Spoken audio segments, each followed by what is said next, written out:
Moremi Game Reserve, late afternoon. The air hung thick with moisture as rain swept in steady sheets across the open floodplain, soaking everything in its path. The ground had already softened under hours of persistent weather, turning the hard-packed dirt trails into ribbons of mud. In this deluge, movement was rare. Most animals had taken shelter, elephants pressed into tree cover, antelope huddled beneath brush, and even the birds had quieted, their calls muffled beneath the relentless downpour. But out near the edge of a termite mound, barely visible through the silvered curtain of rain, something small and pale shifted, a shape too still to be wind-blown debris, too defined to be a rock. It was the first thing Ranger Elijah noticed through the windscreen of his patrol vehicle, a motionless lump that made his trained eye narrow and his foot ease off the accelerator.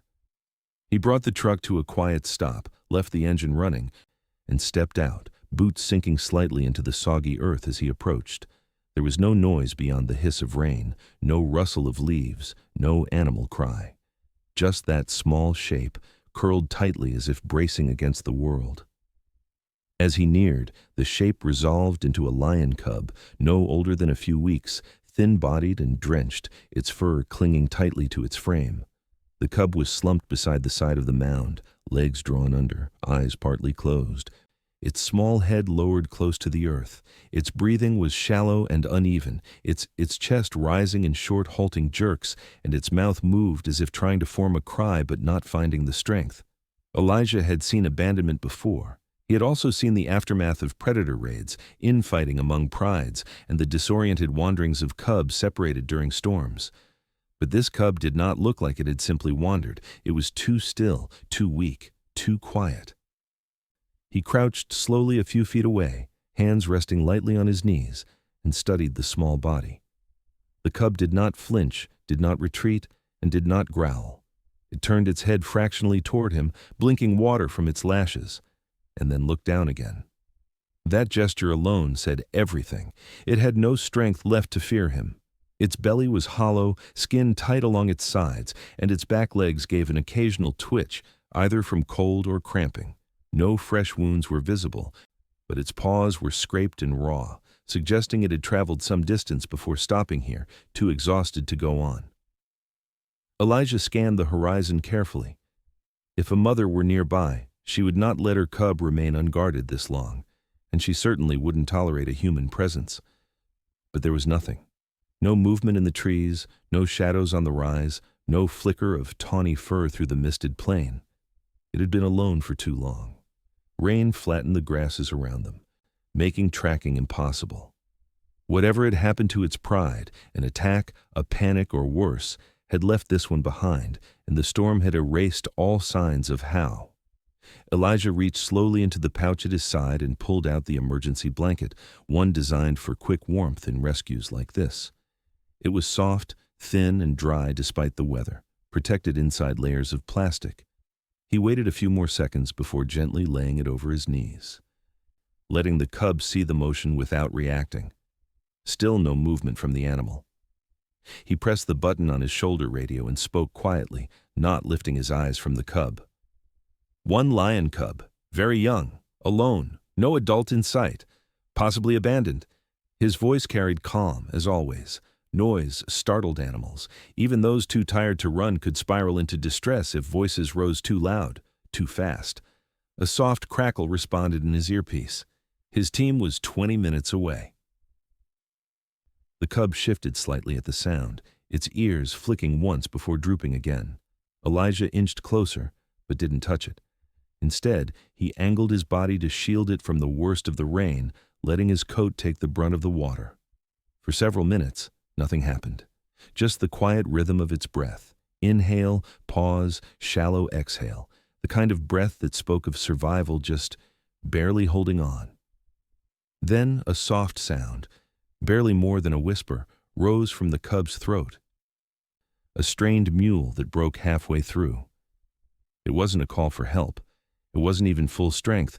It was the sound of confusion, of discomfort, of too much cold, too little food, and no familiar scent nearby to soothe its panic. Elijah didn't speak until then, and even when he did, it was almost nothing. "It's okay, little one." Only 5 words. But they marked the moment, the first time the cub heard something soft and human that didn't bring pain, didn't demand flight, and didn't press closer. It didn't respond, not in any visible way, but it didn't cry again either. He could see that its front legs were thinner than normal, its claws chipped from recent movement over rough terrain. A few burrs clung to the fur at its side, which told him it had passed through underbrush, possibly thorns. It hadn't just been left here. It had moved, fought, searched, and failed to find what it needed. Elijah's eyes remained on the cub even as the next call came through. His team had eyes on the tree line and were diverting toward his location. He didn't answer immediately. He stayed in that low crouch, hand resting palm down on the wet grass just inches from the cub's trembling body, letting his presence speak before his voice did again. If they moved it too quickly, they risked triggering shock. If they waited too long, the cold would become fatal. But here, in this liminal space between decision and instinct, the smallest sign mattered most. And so far, the cub had chosen to stay still. That was enough. A decision, however fragile, to not give up. If a mother were alive, she would return soon. But there was no sign, no fresh tracks, no scent markings, no distant roar. The rain had swallowed everything but the moment, and right now, the only thing left to do was wait, beneath a gray sky beside a breathing bundle of soaked fur, where trust hung in the air, not as a bond, but as the quiet space between one heartbeat and the next.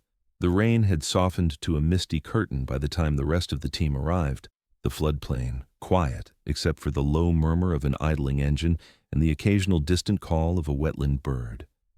Elijah stood to the side now, watchful, soaked through, arms crossed gently as he motioned toward the mound with his chin. The cub had not moved. It remained curled in the same tight position. Its soaked fur stuck to its bones, looking more like a discarded pelt than a living creature. The others approached with quiet steps, their boots sinking slightly into the loosened earth, their voices kept low without being told. No urgency yet, but something in the scene pressed down on them all, a heaviness not spoken aloud, just felt. One ranger adjusted the focus on his binoculars and swept the line of the distant tree line. Another moved carefully around the perimeter, scanning for tracks, signs of a struggle, or any hint of pride. But there was nothing. The vast space was eerily empty. No movement, no rustle of grass, no suggestion of recent life. The cub didn't glance toward the truck, didn't twitch at the soft voices, and didn't react to the sound of footsteps in the mud. It was awake, barely, eyes opening and closing without expression, as if even curiosity had been drained out of its system. A healthy cub, even a frightened one, would show something. Ears angling, tail flicking, muscles tensing for a retreat that might never come. But this cub remained flat against the earth, not limp from trust, but frozen in depletion. Elijah watched its flank, noting the rhythm of its breathing, still irregular, still shallow. He crouched again, a few feet away, and opened the medical kit. He didn't reach for the cub, not yet. He knew the cost of moving too fast. The smallest creature, when frightened, could burn the last of its reserves in a moment of panic. But here, no such moment came, no sound, no sudden burst of energy. Just the slow, trembling exhale of a body trying to hold on. One of the rangers, Tsibo, came to his side, shaking his head as he pulled off his hat. "There's no one out there," he murmured. His words weren't a declaration but a resignation. The pride, if still together, was nowhere nearby. The mother, if alive, had not returned. A lioness with cubs, even injured, would stay close. She would circle, vocalize, and pace within earshot. And if she were dead, the absence would stretch on exactly like this, silent, empty, without trace. Elijah lifted the hydration syringe from the kit and held it just above the cub's muzzle. He let the drops fall, not forced, not pressed, just offered. A small flick of the tongue followed, barely visible. It was the only sign of response. The cub's head shifted slightly, but it made no attempt to lift it, and its eyes remained mostly shut. Not sleeping, just disconnected. He whispered gently, "A little bit more." Nothing else. The others continued scanning, walking wider arcs now, checking reed beds and drainage lines, searching not only for lions but for threats, hyenas, leopards, and signs of recent predator activity. The lack of any such presence only made the mystery more pressing. Something had happened, but the land had already erased the evidence. If there had been a raid, it would have passed before the rain. If the cub had been separated in confusion, it had wandered alone too far. But the signs pointed elsewhere, not to a mistake, but to a forced abandonment. Perhaps the mother had been injured, perhaps the pride had scattered. Whatever the case, the silence of the landscape spoke louder than a roar. Elijah moved the blanket slightly, laying it near the cub but not over it. Too much heat, too fast would shock its system. Gradual warmth was safer and more stable. The youngest team member, Nico, crouched opposite him, watching quietly. "Why isn't it reacting?" he asked softly. Elijah didn't answer right away. The cub's lack of reaction was more than fear. It was depletion.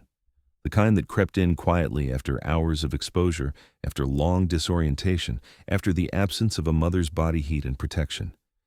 It was the sort of stillness that came before systems began to shut down, not immediately visible, but unmistakable to those who'd seen it before. And Elijah had, many times. The choices narrowed quickly in situations like this. Wait too long, and the cub's core temperature would drop beyond recovery.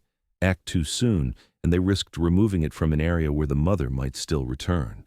But lionesses returned within hours, not half a day, and certainly not silently.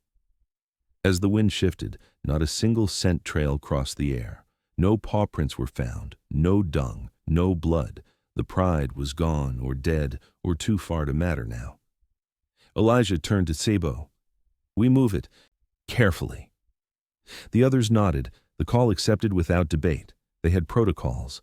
A mobile field unit was positioned less than a kilometer away, stocked with heating pads, fluids, and soft bedding, enough to stabilize a small animal. It wouldn't be safe to transport it further until its temperature and heart rate improved. Sebo stepped back to signal the vehicle forward, while Nico opened a soft carrier and laid a towel inside. Elijah waited, eyes on the cub's chest, still breathing. Still here, but only just. As he reached to lift it, he paused. The cub blinked once, weakly. Not fear, not resistance, just awareness. Just enough to know it was being moved. He slipped one hand under its chest and another under its haunches, lifting slowly. Its weight was startling, light, much too light, like lifting a handful of reeds. Its head lolled slightly against his forearm, its paws twitching once, reflexively. He kept it close to his body, using his own warmth as a shield from the chill. "Almost there," he whispered, a sound more for himself than the cub. They moved as a quiet unit, stepping slowly, carefully, every footfall chosen to avoid jostling. The rain had nearly stopped now, reduced to mist, the sky still blanketed in gray. Not a single growl or call pierced the distance. The silence was full and final. No mother would return, no pride would emerge, and as the truck pulled forward and the door opened, the cub's future shifted, not into safety, not yet, but into the fragile space between wilderness and intervention. Its survival was no longer a question of instinct alone. Now, it depended on what they could give and how quickly they could give it. Time was no longer a luxury. Every second counted. Every breath was a stake. The cub didn't cry, didn't resist, and didn't call. It simply lay there, inside Elijah's arms, between worlds. The mud still held the truth. Though the rain had passed and the sky now hung low and gray above the floodplain, the ground bore the marks of a story that had unfolded in violent, hurried movements. As Elijah stepped carefully around the softened edges of the termite mound, eyes trained on the surface beneath his boots, he caught the first curve of something that didn't belong to the wind or the water. A crescent-shaped indentation, deeper than a paw print, sliced into the damp soil just behind where the cub had been found.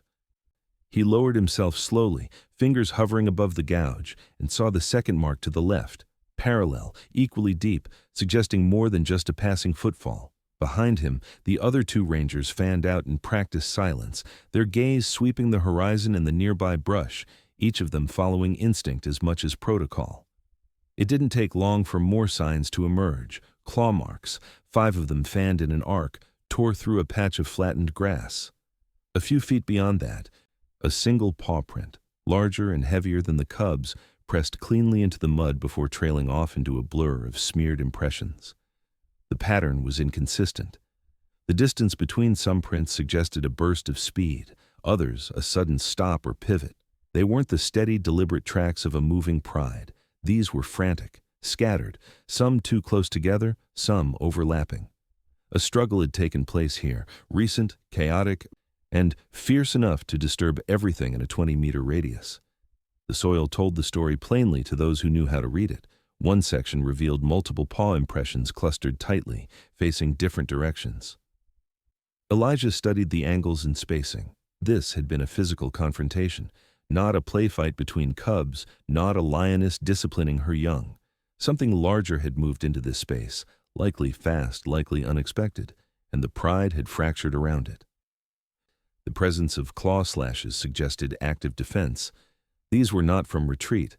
Someone had stood ground here, however briefly. Tsebo, scanning the opposite edge of the clearing, called softly without raising his voice. Elijah walked over.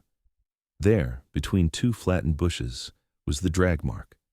It wasn't long, only a few meters, but it was distinct, an uneven trough carved through the grass and mud, trailing toward the forested edge. The beginning of the mark was wider and deeper at one end, narrowing as it disappeared beneath low branches.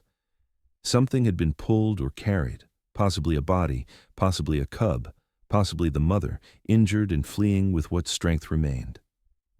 Elijah crouched low, examining the area where the drag began.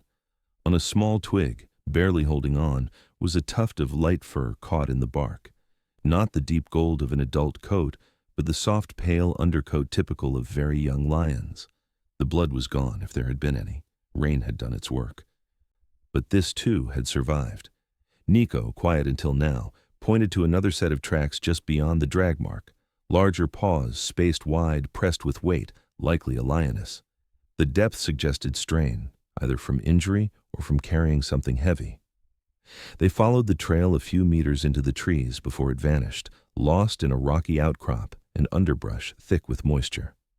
The drag marks ended abruptly, with no clear indication of whether the lioness had collapsed or continued. They stood in the silence for a while, listening. No bird calls, no vocalizations, no low growls or chuffs from the shadows. If there had been others, they had gone far. The idea of an intruder male was discussed in brief, not speculatively, but practically. It would explain the disruption. Males taking over a pride often killed existing cubs to bring females back into estrus. The timing, the location, the presence of a single abandoned cub, it all fit. But the problem wasn't just what had happened, it was what hadn't.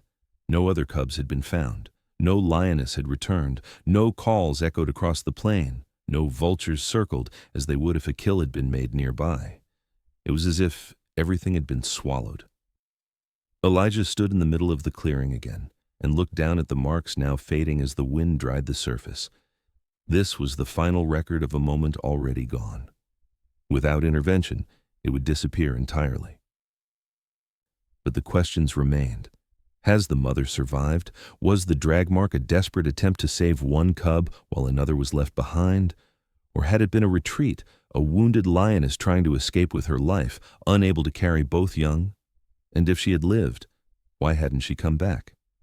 The cub now lay under human care, fighting quietly through exhaustion, hunger, and cold. But its survival was far from guaranteed. Separated from its mother for too long, its chances dropped every hour. The absence of grooming, body heat, and nursing would already be affecting its immune response. The team understood this without needing to say it. Every moment mattered. If the pride had reassembled elsewhere, they had moved too far. If the mother was alive, she had either chosen not to return or had been prevented from doing so. And if she was dead, then the cub was truly alone, with nothing left in the wild to recognize it or protect it. They marked the significant prints with flagged stones and made GPS notations to log the patterns into the reserve's wildlife event database. It would help researchers track predator behavior, pride movements, and possible territorial shifts. The evidence, even without a body, would contribute to the larger understanding of how these lions lived and survived, and how often they didn't. But for Elijah, it wasn't theory. It was immediate, real, breathing, curled now in a field blanket, fighting the edge of collapse. As they walked back across the clearing, boots lifting gently from the earth so as not to destroy what little remained, the weight of the moment grew heavier. What had taken place here would never be fully known. Only the outcomes could be seen. The cub, left behind, now existed in the narrow space between memory and recovery. Whether it lived would depend on care, yes, but also on time. And time in the bush never waited. The grass moved gently as the breeze returned, carrying no scent, no sound. And behind them, the trail into the trees held only silence. The stillness had returned, broken only by the soft shuffle of boots against wet grass as the team prepared for departure. Inside the mobile unit, the first cub lay nestled against warmed fabric, its breath shallow but more consistent now, eyes closed, legs curled beneath its thin frame. Outside, the air hung heavy with silence, not from peace, but from a kind of pause the land often held after disruption, when something remained unfinished. Elijah stood at the rear of the vehicle, eyes scanning the surrounding grassland without urgency, but with a kind of attentiveness that only came from years of knowing how easily things were missed when presumed complete. Just beyond the slope of the clearing, near a patch of knotted scrub and twisted thorn bush, a single sound broke the pattern, faint, irregular, dry. A rustle, not the brush of wind, but something uneven, alive. He lifted his head slightly, motioned without speaking, and the others stilled. The grass was high in parts, made patchy by the recent rainfall, and the thicket itself curved in a loose crescent, tangled with roots and low-hanging vines. It was the kind of space animals used for cover, good for hiding, better for fleeing. Elijah moved first, stepping quietly around the rear of the mobile unit, one hand resting near the tranquilizer pouch, though he didn't expect to use it. The rustling came again, softer now, as if the movement behind it had paused between effort and surrender. He crouched low near the base of the thicket, squinting into the underbrush, and what emerged was not shape but color. Light tan, almost beige, something too soft-edged to be bark, too rounded to be stone. A paw, small, muddied, barely twitching, then a second. A cub, half buried in fallen leaves and the debris of the storm. Its body collapsed into the natural hollow of a root curl, its breathing almost invisible. For a moment, Elijah didn't move. The brush was too dense to see more than the outline. A sloped shoulder, the dip of a rib cage, an ear turned sideways against the dirt. He didn't speak, didn't call for help. Instead, he reached into the pouch on his belt and withdrew a soft cloth, edging forward slowly on his knees. The others remained still behind him, waiting not from fear but from understanding. The wrong sound here could cause distress. The wrong scent could make a weak animal expend what little strength it had left trying to escape. When he reached the base of the thicket, Elijah paused and let the wind move through first. The cub made no sound and didn't attempt to rise. It was smaller than the first, thinner, with limbs drawn in tightly against its body, ribs pressing visibly beneath the fur. Its mouth moved faintly, a slow attempt to breathe or cry, but no sound came. Its eyes were closed, crusted slightly at the edges. Only the faintest rise and fall of its side gave away the fact that it was still alive. He leaned in closer, barely above a whisper. "You're not alone." The words weren't for reassurance, not in any real sense, but they marked the moment. Another cub, a sibling perhaps, a survivor of the same unseen struggle.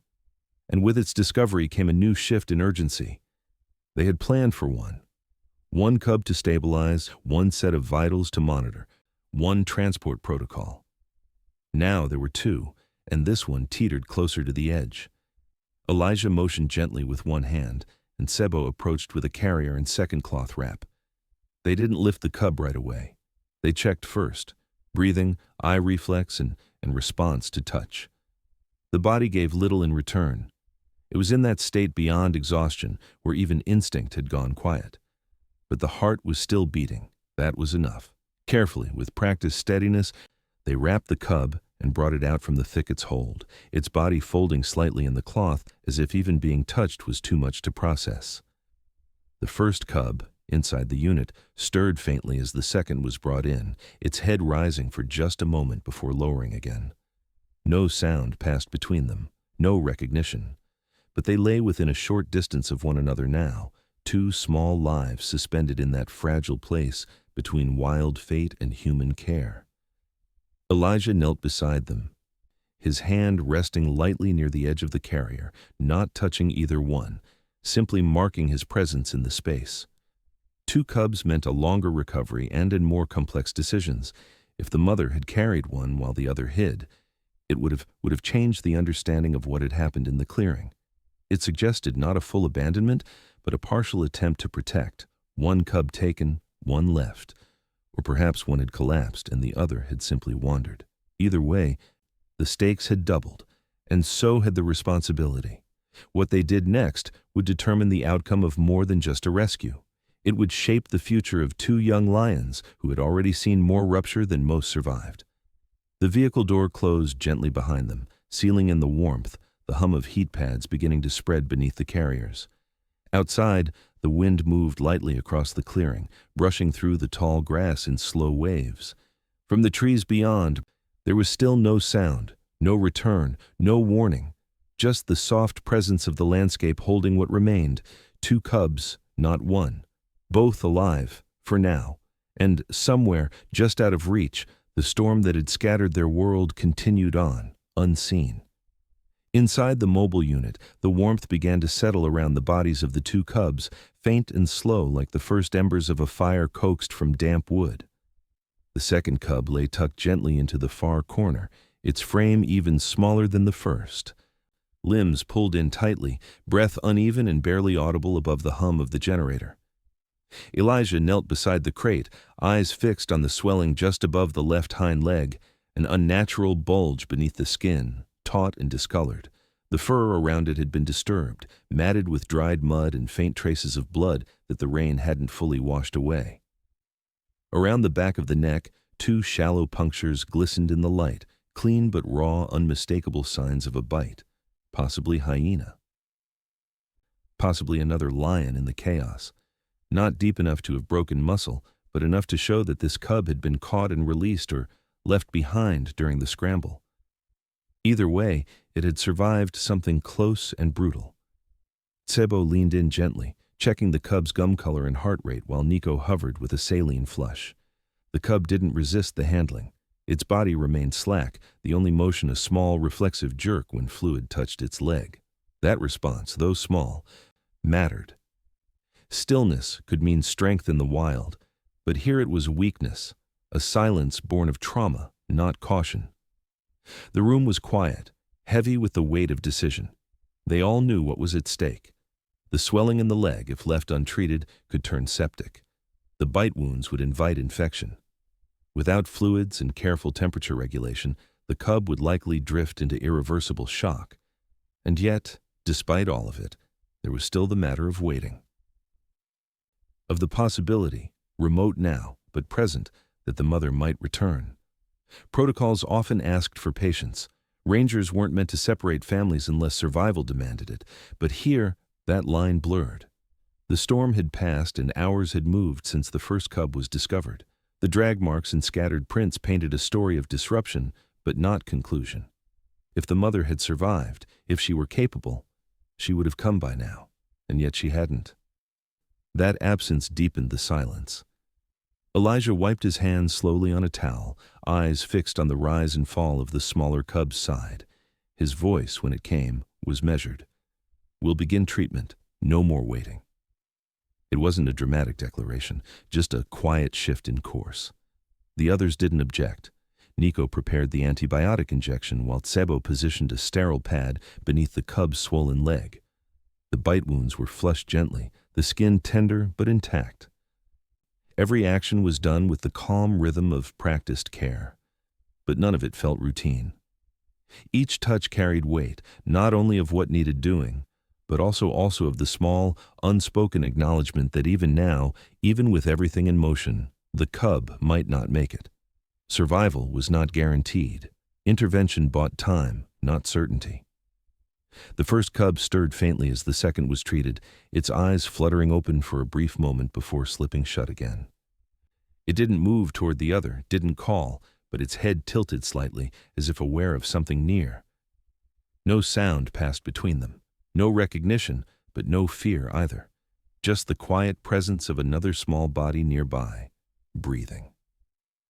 When the injection was administered, the second cub gave a soft, pained grunt, not loud, but sharp enough to break the air.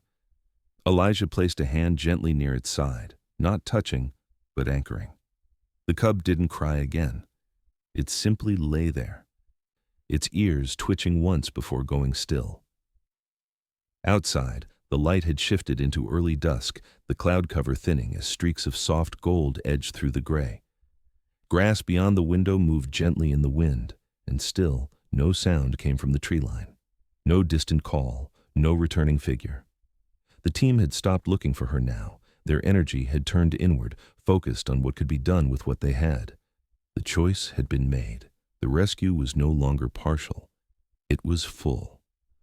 They would care for both cubs now, feed them, warm them, treat what wounds they could, and hope the rest held.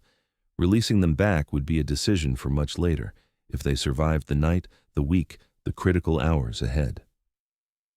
As dusk deepened, Elijah stood quietly beside the carriers, arms folded, his eyes never leaving the pair.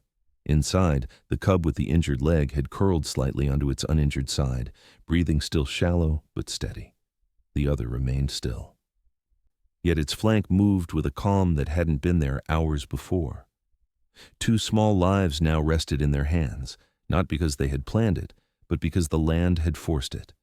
And as the light faded from the sky and the wind picked up across the plain, the brush swayed without urgency, holding its silence. No mother returned, no new tracks were found. The only movement was the slow, steady rise and fall of breathing in the dark. The wind shifted just after the second cub had been wrapped once more, its injured leg supported by a rolled cloth, its small head resting on the edge of a folded tarp that lined the inside of the carrier. Elijah had taken a step back, scanning the ridge to the east, not because he expected anything new, but because instinct still pulled at him. Even in quiet, even after decisions had been made, there remained a sliver of uncertainty that kept his eyes moving. The air had cooled. The light had thinned into that muted amber that arrived before true dusk, and the grasses along the edge of the clearing had begun to still. Tsebo moved around the back of the unit, closing the side door gently. His boots pressed soft impressions into the damp ground. Nico stood near the front, hands resting loosely at his sides, gaze locked on nothing in particular. It was the kind of moment that should have passed uneventfully. They had done the work and accepted the weight. But then the sound came. Barely a sound, more of a low vibration tucked just beneath the breeze. It rose once, faded, then returned, faint but real. A lion's call, distant and broken, not a roar, but a drawn-out moan, guttural and weak. All three froze, not out of fear but disbelief. They turned almost in unison toward the western slope that curved around the valley basin. The call came again, closer this time, dragging itself across the open air like a thread unraveling in the wind. Then, from the high grass beyond the slope's crest, movement. A figure stepped through the thinning light, body low, unsteady, a lioness, thin, battered, and coated in a layer of dust that clung to fresh blood streaks down her left flank. Her gait was uneven, the back leg dragging slightly. Her ribs pressed hard against her skin, and her eyes, though open, blinked with every third step, as though each movement took something from her. But still, she called, weakly again and again. Each sound was less than a cry but more than silence. Her tail hung limp, the tuft dark with old rainwater. Her coat bore signs of struggle, scratches that had not yet crusted in raw spots near her shoulders. She paused just beyond the ridge's edge, looking out over the plain below. Her nose lifted slightly. She called once more, then stood still. No other lions followed, no distant answer returned. Just her alone, injured and wandering, drawn by something not fully understood. Elijah stepped forward without thinking, not fast, just enough to place himself between her and the mobile unit, hands open at his sides. The others didn't move. The space between them and the lioness was too wide for immediate danger, but too narrow to ignore. She did not advance. She did not turn. Her ears moved slightly, listening. Below her, the cub stirred. The first raised its head weakly, sniffing the air but not crying. The second blinked once, then lay still again. No clear recognition, but a shift, some thread between them tugging, even now. Elijah's voice was barely audible. "She's looking for them." No one responded. The lioness took a halting step forward, then another, but paused again before entering the slope's descent. Her strength was limited. It was clear in the way her leg trembled beneath her, in the way her mouth opened slightly as she panted without sound. There would be no charge, no reclaiming, only effort. What she would do if she reached the base was unclear. Whether she'd even survive the night if left to the wild was equally uncertain. But here she stood, present, broken, and calling. A mother, or what was left of one. The cubs made no move toward her. They couldn't. They were too weak. And now came the choice no protocol had prepared them for. She was here, injured, alone, late. But she had come. If they approached her with the cubs, they risked startling her, and in her condition, even small exertion could break what stability she had left. If they did nothing, she might leave again, unaware of how close she had come. Time pressed against them, heavy and full of consequence. Elijah crouched beside the mobile unit door, unlatched the top of one crate, and opened the flap so the breeze could carry scent. He did not lift the cub, did not move it. He simply let the air move freely between them. The lioness lifted her nose again, ears twitching forward. Then her eyes blinked slowly, once, twice. She made no sound this time. She stood there, breathing. In that quiet tension, the world narrowed. The cub exhaled softly, eyes half-lidded, with the faintest twitch in its tail. The lioness did not move down the slope. She only watched. The wind moved between them. Then, slowly, with no sound at all, she turned. She limped back across the ridge, her pace even slower than before. The blood still marked her path, but she did not call again. The team remained still for a long time after she vanished beyond the hill. The wind moved softly through the grass, brushing the sides of the crates, the light dimming with each minute. In the hush that followed, 2 cubs lay quiet, breathing. And far beyond, across the slope and into the bush, a mother disappeared with nothing more than a fading call behind her. ChatGPT said, the slope she had turned from now called her back. Minutes had passed since the lioness disappeared beyond the ridge, her last call drifting into the still air like smoke losing shape. But now, in a moment none of them could quite anticipate, she returned. Slowly. Her frame reappeared on the horizon, thinner in the fading light, her movements no stronger but somehow more certain. With each halting step she took down the incline, the depth of her limp became clearer. Her back leg dragged just slightly, and her front paws landed with the careful precision of an animal who understood that balance was the difference between forward motion and collapse. She did not call again. She simply moved, her head low, her gaze fixed on the narrow line of the path that led from the ridge to the place where scent still lingered, where she had felt it once and was now determined to find it again. The cubs were quiet inside the mobile unit, their bodies curled beneath the insulated wraps, limbs twitching only faintly in response to cold or memory. Neither stirred at the sound of her approach, if they could hear it at all, but something shifted in the space between them, as if the air itself had begun to prepare for the possibility of reunion. Elijah motioned gently with his hand, and the others stepped back, retreating without words to the far side of the clearing, away from the unit, away from the cubs. There would be no intervention now. What needed to happen, if it happened, would unfold between them without human hands or voices in the way. She reached the base of the slope with effort. Her chest rose and fell in deep heaves, sides expanding against old wounds that had dried and cracked under movement. Her breath came loud now, not in panic but in pain, her jaws parting slightly with every step. Blood marked her shoulder where a torn patch of skin had rubbed against the underbrush, and still she moved forward. Her nose dropped to the earth, tracing the damp grass and hardened trail of footsteps, her pace slow and rhythmic. She reached the edge of the mobile unit and paused, her body still except for the shifting of her flanks. For a long moment she stood there, ears forward, head turned slightly, waiting. The unit's rear flap remained open. No barrier stood between her and what she had lost. The cub closes to the door, shifted then.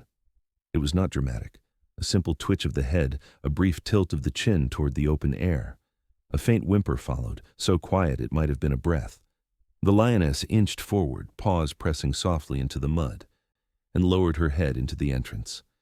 Her body remained outside, but her neck arched gently, nostrils flaring as she drew in the scent of both cubs. Then, very slowly, she placed one paw at the threshold and waited. No growl came, no vocalization. She simply stood, close enough now that Elijah could see her ribs quivering under the weight of each breath. She stepped in farther, head hovering above the cubs but not touching. She looked, smelt, waited. And in that pause, the smaller cub raised its head and made a sound, a thin, hoarse chirp, more instinct than recognition. The lioness blinked slowly, lowered her head, and nudged the side of its face with the edge of her muzzle. A soft grunt escaped her, deep in her throat, and the second cub stirred, curling closer toward the first. There was no fanfare, no instant spark of recognition, just presence, just nearness, just the gravity of a bond that had been stretched to breaking, pulling slowly back into place. She lay down beside them, her body half inside the unit, half outside, her injured leg tucked beneath her chest. The cubs shifted toward her without urgency, without question, as if returning to something unfinished, something delayed but never lost. The warmth between them was not just physical, it was the rejoining of rhythm, of breath and scent and familiarity that spoke in ways beyond sound. The rangers remained still across the clearing. No camera clicked, no whisper broke the silence. The only sound was the rustle of wind in the grass and the low, rhythmic exhale of three bodies breathing in proximity again. No one could know if she would stay, if she could protect them, if her wounds would allow her to walk back into the bush with both cubs beside her. But at this moment, none of that mattered. What was broken had found its way back, however briefly. The light faded gently over the valley. Grasses bent softly in the breeze, and near the base of the unit, beneath a bruised sky, a lioness lay breathing with her young, the quiet weight of reunion pressed gently against her side. The sky had begun to clear, slowly and unannounced, as if the storm itself had simply grown tired. The air, once thick and heavy with tension, softened into a cool stillness. The last of the rain clung to the edges of the grass, gathered in low puddles along the ruts of tire tracks, and pooled in the shallow dip near the base of the ridge. Light filtered through the clouds in faint streaks, diffused, pale, and without hurry. Elijah stood beneath it, his jacket damp but no longer dripping, eyes fixed not on the horizon, but on the quiet unfolding of a moment too delicate to interrupt. The lioness had not moved for some time. Her body remained curled around the two cubs in a shape that echoed something older than fear, older than survival, a shape formed by instinct, pressed tight by memory. But now, as the wind shifted and the heat of the day began its return, she stirred. Her flank rose first, a deep breath swelling beneath the bones of her ribcage. Her ears moved forward, then back. Then, slowly, her neck arched over the smaller cub, and she nudged it gently behind the shoulder. The movement was subtle and precise, not a command but a suggestion. The cub twitched in response, paws shifting beneath it as it tried to lift its head. It made a soft sound, not distress, not joy, something in between, a recognition of nearness. The lioness nudged again, this time the other cub, who was slightly more alert, eyes half open, limbs already beginning to stretch. She waited, still and patient, as both began to rise. The first cub stood shakily, its weight shifting forward and back on unsteady legs, its body thin but upright. The second faltered, its injured limb folded beneath it at first, refusing the demand. It blinked slowly, then tried again. A small grunt escaped its throat as the leg finally straightened, though not fully. It didn't stand so much as lean against its own will. But it rose. That was enough. The lioness stepped forward just 2 paces and paused. She looked back once, her eyes holding no urgency, only purpose. The cubs followed, one with strength returning, the other with effort that made each step an act of quiet defiance. There was no ceremony to it, no dramatic turning point, just forward motion, one step, then another. The lioness led them across the wet clearing, her paws pressing soft impressions into the mud that filled slowly with water, then faded. Her tail swayed low. Her gait still held the limp, but it was less pronounced now. The cubs trailed close behind, noses low, heads bobbing with each uneven step, their bodies moving not in perfect rhythm but in shared direction. Elijah didn't move, neither did the others. They watched from a respectful distance, allowing the moment to belong to the three who had earned it. No calls were made, no notes were taken. There would be time later for records and reports. For now, it was enough to bear witness. At the edge of the bush line, the lioness paused. She turned once more, ears angled toward the breeze. The sun pushed faintly through the thinning clouds, casting a pale glow across her back, catching the ragged line of fur that had been torn and grown back. Without a sound, she stepped into the brush, the branches parting like water around her frame. The cubs followed, one limping, one steady, both silent. The grass swayed gently behind them, rising again to cover their trail. In the fading light, droplets clung to the blades, catching the last gold of day before it cooled into night. The clearing emptied, the rain let go, and across the still wet earth, 3 sets of paw prints disappeared quietly into the bush. Image prompt: a misty African savanna just after a storm. Soft golden light breaking through pale clouds. In the foreground, a limping lioness walks slowly across the wet clearing, her body thin, fur scarred and soaked in fading raindrops. 2 lion cubs follow closely behind, one limping, the other steady, walking in her shadow. Their paw prints press into the muddy earth, partially filled with rainwater. In the background, tall grass sways gently in the breeze, glistening with the last droplets of the storm. A solitary man, wearing a damp ranger's jacket, stands silently at a distance, hands at his sides, watching them disappear into the bush. The entire scene is quiet, reverent, with the soft glow of sunset casting long reflections across the wet ground.